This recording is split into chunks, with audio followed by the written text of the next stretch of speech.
મિત્રો અમે ધર્મશાળાથી નીકળ્યા હતા, પણ ક્યાં જવું એનું ફાઇનલ નથી. કારણ કે કોઈ પણ સારી જગ્યા આવે ત્યાં આપણે રાત્રિ રોકાવાનું છે. બાકી એક ખાસ એવો કોઈ પ્લાન નહોતો કે આ જગ્યાએ જઈશું ત્યાં રહીશું, પણ અમારો પ્લાન છે આગળ કેમ્પિંગ કરવાનો. તો ગામડામાં કોઈ જગ્યાએ એવું પૂછ્યું કે અહીંયા કેમ્પિંગ કરી શકીએ તો આપણે ત્યાં કેમ્પિંગ કરીશું. કારણ કે આપણે પાસે જો બાઇક ઉપર આપણે બધો સામાન બાંધેલો છે અને આપણે આજે ઘણી બાઇક ચલાવી છે. આજે આપણે વિડીયો શૂટ જ નથી કર્યો કારણ કે હજી બાઇક જ ચલાવી છે અને આપણે બાઇક રેન્ટ ઉપર લીધી છે અને બાઇકનું રેન્ટ છે 1300 રૂપિયા 24 કલાકનું. આજુબાજુ જો અહીંથી અમે બધો સામાન લઈ લીધો છે અને અહીંથી જવાનું છે આગળ. જો આગળ મોટા મોટા પહાડ દેખાય છે. અત્યારે અમે પહોંચી ગયા છીએ એક સરસ મજાની જગ્યાએ અને મારી પાસે જોઈ શકો છો એ બેર ગામ છે. એક નાનું અમથું સિટી છે પણ સુંદર મજાનું છે. અહીંથી જો એકદમ જબરદસ્ત લાગે છે. લોકેશન જો ભાઈ ગજબનું છે અને મેં આખો પહાડ ચડીને અહીંયા ઉપર આવ્યા છીએ અને હજી તો લગભગ 12 કિલોમીટર ઉપર ચડવાનું છે. પણ આ વચ્ચે મેં ઊભા રહી ગયા કારણ કે આ લોકેશન જો અહીંથી એકદમ ખુલ્લી જગ્યા દેખાતી હતી. બાકી મસ્ત એકદમ જોરદાર લોકેશન છે.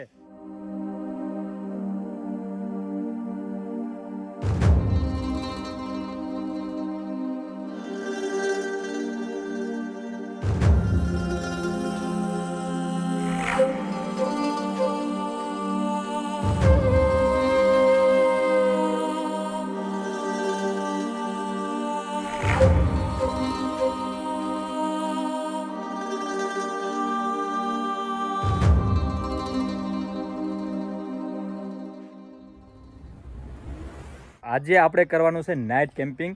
એક સરસ મજાનું લોકેશન ગોતી અને ત્યાં આપણે ટેન્ટ નાખી અને નાઇટ કેમ્પિંગ કરવાનું છે. તો આજે આપણે ઉપર જવાનું છે, એક સરસ મજાની જગ્યા ગોતવાની છે. બાકી જગ્યા તો અહીંયા બધે સરસ મજાની જ છે. બાકી ચારે બાજુ ઊંચા પહાડ છે અને જંગલ છે.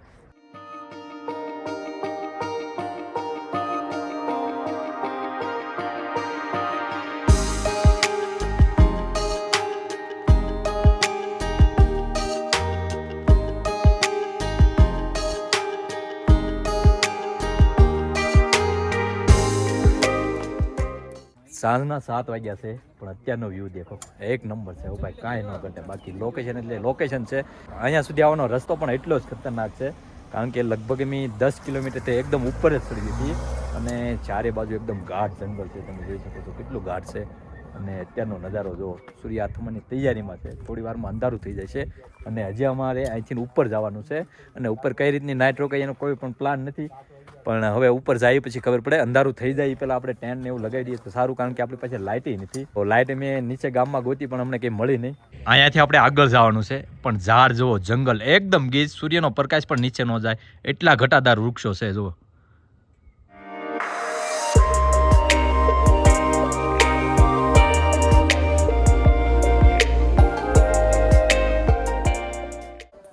અત્યારે મેં બિલ્ડિંગના ટોપ પર આવી ગયા છીએ અને અંધારું થવાનો ટાઈમ છે અને જો અત્યારે બધું પેરાગ્લાઇડિંગ વાળા બંધ કરીને જવા મળ્યા છે.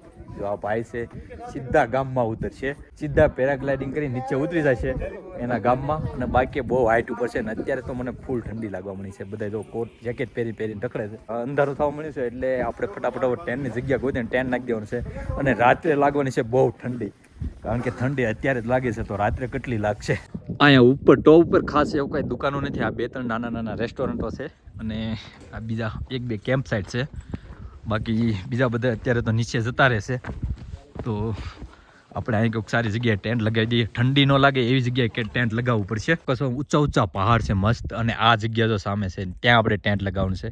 ઓલા જો તોરણ જેવું દેખાય છે અને ગ્રીન જગ્યા છે ને ગાયો બેઠી છે ત્યાં જ આપણે ટેન્ટ લગાવવાનું છે. અહીંયા અમારું ટેન્ટ છે અને અત્યારે તો બધે જો અંધારું છે એકદમ. ચારે બાજુ અમારી સિવાય કોઈ દેખાતું પણ નથી. જો અને આ બેર ગામ છે એ અહીંથી જો ઘણું જ દૂર દેખાય છે. જો અહીંથી આ રીતની ઝીણી લાઇટ દેખાય છે અને આજુબાજુનું લોકેશન જો એકદમ જબરદસ્ત લોકેશન છે.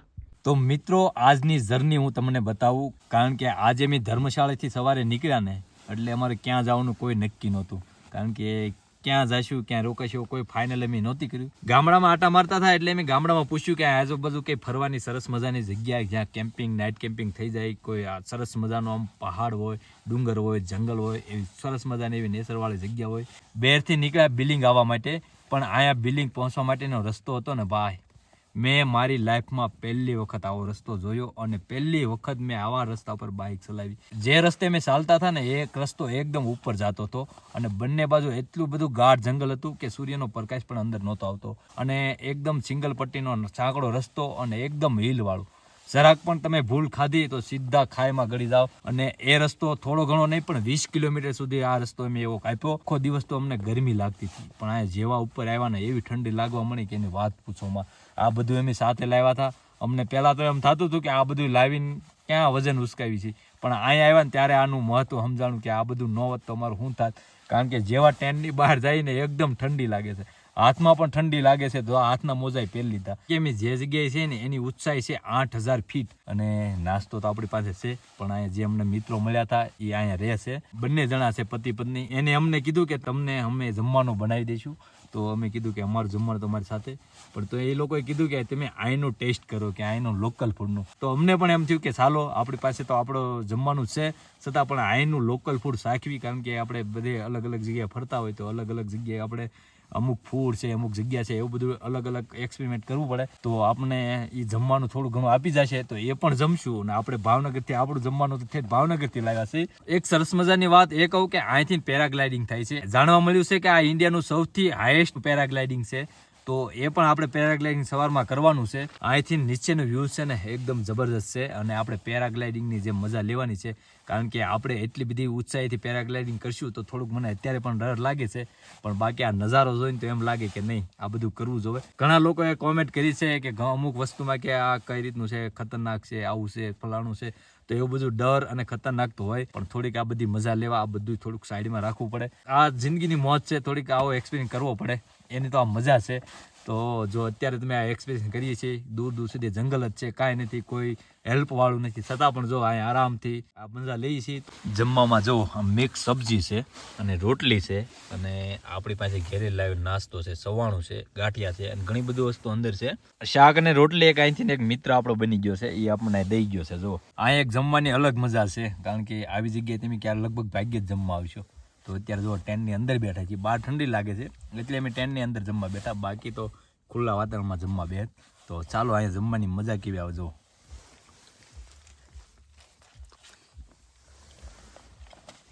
અહીંથી સિટીનો નજારો જો, એટલું દૂર સિટી છે અને કેટલું બધું દૂર દેખાય છે. સુવાની તૈયારી કરી લીધી છે અને જો આ સ્લીપિંગ બેગ મને અંદર ઘૂસી ગયા છે. અને અત્યારે એટલી ટાઈટ છે ને, આપણે શિયાળામાં ઠંડી નથી પડતી એટલે ઉનાળામાં ઠંડી પડે છે. સ્લીપિંગ બેગ પણ સારા છે અને હાથમાં પણ મોજા પહેરી લીધા છે. અને હાથમાં મોજા પહેરીને હોવાનું છે, માથે આ ટોપી રાખવી પડશે, નકર રાત્રે ઠરી જઈશું. ત્યારે આપણે સૂઈ જઈએ, કારણ કે આપણે સવારનો મોર્નિંગનો વ્યૂ જોવાનો છે એટલે આપણે સવારમાં વહેલા જાગી જઈશું અને સવારનો મસ્ત મજાનો નજારો બતાવશું. તો ચાલો હવે સૂઈ જઈએ. Good night. ગુડ મોર્નિંગ દોસ્તો. સવારના 5:45 થઈ ગયા છે અને હવે ઉઠી ગયા છીએ, કારણ કે આપણે સનરાઈઝ જોવાનો છે સવારનો. અને અત્યારમાં હવે લોકેશન ગજબનું મસ્ત છે, તમને બતાવું બહાર કેવું લોકેશન છે.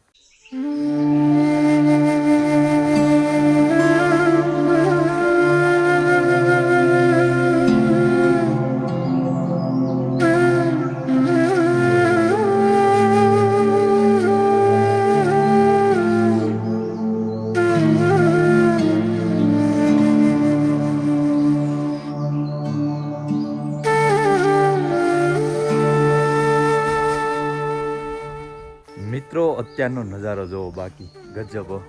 કે અહીંયા આવીને આપણો જે ધક્કો હતો એ વસૂલ થઈ ગયો, કારણ કે આ નજારો જોવો તમે. અહીંયા આવ્યા હતા, તમે જોઈ શકો છો સવારનો ટાઈમ છે, થોડી ટાઈમમાં આપણે સૂરજ ઉગશે અને આજુબાજુનો નજારો જોવો કેવા મસ્ત મજાના સ્કાય છે.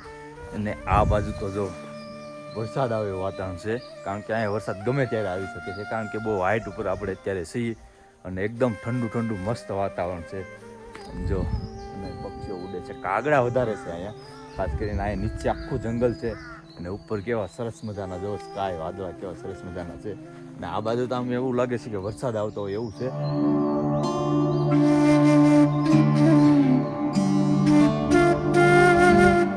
ઠંડી પણ બહુ હતી, રાત્રે પણ ઠંડી લાગી, અત્યારે થોડીક ઓછી ઠંડી લાગે છે, બાકી સાંજે તો બહુ ઠંડી લાગતી હતી. અને અત્યારે તો વરસાદ આવ્યું વાતાવરણ થઈ ગયું છે, ક્યારેક ક્યારેક તો વરસાદ પણ હરુડે છે. અને હું અહીંથી આગળ જાઉં કે આગળનો નજારો કેવો છે જો તમને દેખાડું.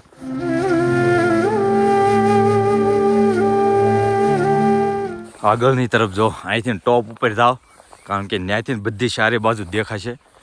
વાતાવરણ અત્યારે એકદમ મસ્ત છે, એમ જોઈ શકો છો. ચોમાસા જેવું વાતાવરણ છે. ચડવામાં થોડો થાક લાગી જાય છે અને ઘણું હું હાલ્યો છું. ફાઇનલી હું પહાડની ટોચ પર આવી ગયો છું.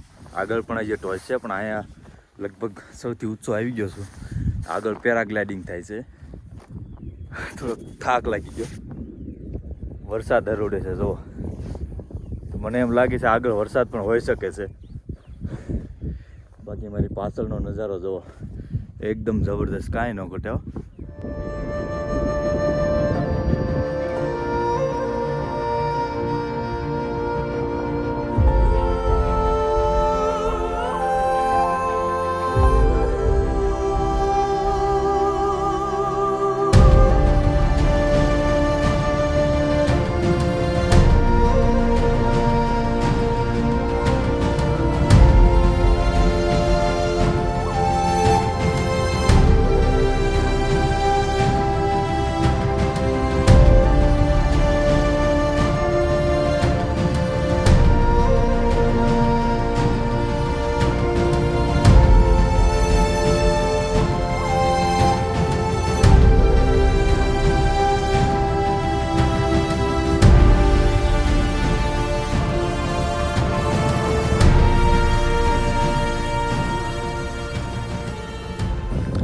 આગળ જો ત્યાં વરસાદ હરોડે પણ છે, તો વરસાદ તો મારા ખ્યાલથી આવશે ને. એ બાજુ તો વરસાદ હશે જ, તે 90% વરસાદ હશે એ બાજુ, અને આપણે એ બાજુ આગળ જ જવાનું છે. અહીંથી જો પેરાગ્લાઇડિંગની તૈયારી થાય છે, અને આ બધા જો પેરાગ્લાઇડિંગ માટે ઊભા છે. જો બધા તૈયાર થઈ ગયા અત્યારે સવારમાં. હજી 6 પણ નથી વાગ્યા, ત્યાં બધા તૈયાર થઈ ગયા છે. અને આ નજારો જો, કેવો સરસ મજાનો નજારો છે. આવા સુંદર મજાના નજારામાં જો પેરાગ્લાઇડિંગ કરવાની મજા જ અલગ છે. કેટલો વધારે પવન છે જો, આ પેરાગ્લાઇડિંગ એ ઉડી જાય છે હાથે. જો આ તો ઉડી નીચે આવી ગયું હતું. પેરાગ્લાઇડિંગ કેટલો વધારે પવન છે.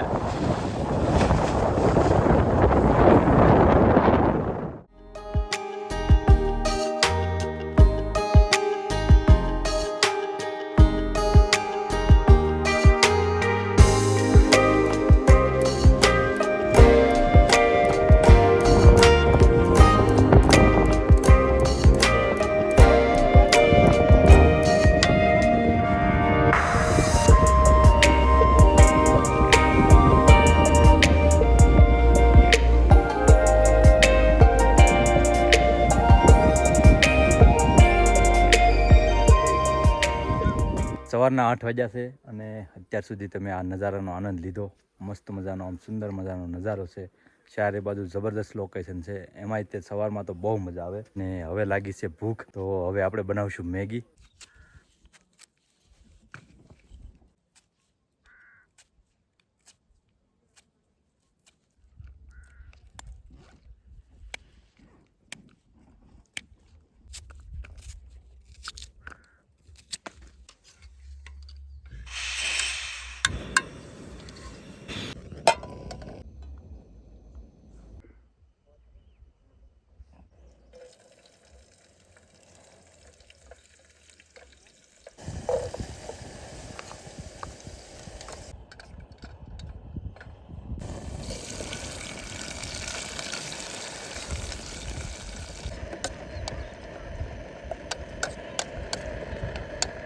અત્યારે મેગી બને છે અને આ પહાડોવાળી મેગી બને છે, અને આ પહાડોમાં તો મેગી ખાવાની મજા જ અલગ છે. તો મેગી પણ 1 નંબર બનાવવાની છે. આપણે શાકભાજી પણ બધા લાવ્યા છે અને મસાલા પણ આપણી સાથે જ છે. અને જો આ મેગી સરસ મજાની બને અને આવા લોકેશનમાં જે મેગી ખાવાની મજા છે ને, મજા જ અલગ છે.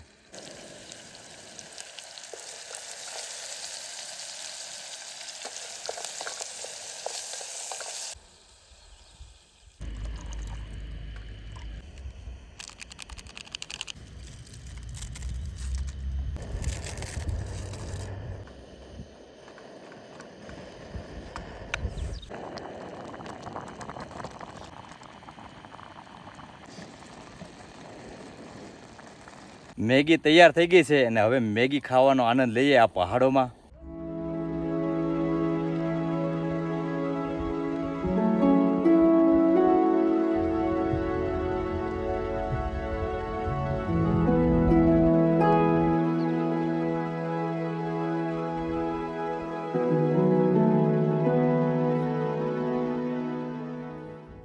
મિત્રો અમે અહીંયા રોકાણા. અહીંયા તમે પોતાનું ટેન્ટ લઈને આવ્યા હતા, પણ અહીંયા અમને આ ભાઈ ભેળ્યા ગૌરવભાઈ, અને એને અમને બહુ મદદ કરી અને રહેવા માટે જગ્યા આપી. એમનો અહીંયા કોટેજ છે અને એને આગળ અમને બધી આ મસ્ત જગ્યા આપી અને અહીંયા અમે ટેન્ટ લગાવ્યું હતું. જો તમે અહીંયા આવવા માંગતા હો તો એમાં રહી શકો છો રાત, દિવસ, 2 દિવસ, 5 દિવસ, અને તમને જમવાનું પણ બનાવી દેશે. અને સરસ મજાના માણસ છે, અને આવા જ માણસો જો હિમાચલમાં પ્રેમાળ અને મસ્ત માણસો મળે છે. તો આ જ છે ટ્રાવેલિંગ કરવાની મજા, કારણ કે નવા નવા દોસ્ત મળે છે, નવા નવા માણસો મળે છે, નવું નવું જાણવા મળે છે. એવા જ દોસ્ત જો અમને મળ્યા, અને પતિ પત્ની બંને છે, અને બંને અહીંયા રાતે રહે છે અને દિવસે પણ અહીંયા જ હોય છે, અને તમને ખાવું પીવાનું જમવાનું બધું બનાવી દે, અને અહીંયા બધી વ્યવસ્થા છે.